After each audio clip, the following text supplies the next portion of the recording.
तालुका police ठाण्याच्या हद्दीतील गाडेश्वर, देहरंग, मोरबे ही धरणे तसेच वारदोली धबधबा, कुंडी धबधबा, हरिग्राम नदीपात्र, दोधाणी, चिंद्रण, महोदर, शांतिवन नदीपात्र, माची प्रबक व खांदेश्वर पोलीस ठाण्याच्या हद्दीतील आदई, नेवाळी धबधबा, गाढी नदीपात्र अशा ठिकाणी पावसाळी पर्यटन स्थळे आहेत।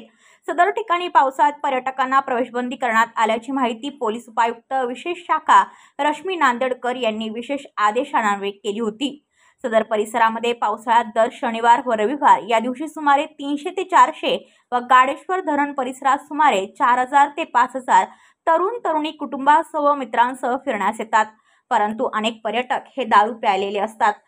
ते धरणातून येणाऱ्या नदी नाल्याच्या पाण्यात उतरतात। अनेकांना येथील पाण्याचा अंदाज नसल्याने पर्यटक गाफील असतात व अचानक पाण्याचा लोंढा वाढून त्यात ते पर्यटक वाहून जाऊन पुढून मृत्यू होतात।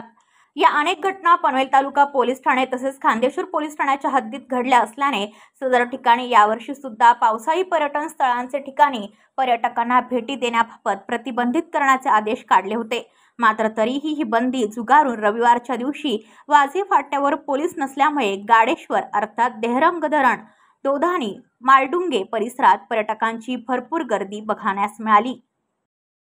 पनवेल, नवी मुंबई आणि रायगड जिल्ह्यातील ताज्या बातम्या आणि नवीन घडामोडी पाहण्यासाठी सबस्क्राइब करा कोकण संध्या न्यूज चॅनल आणि दाबा बेल आयकॉन।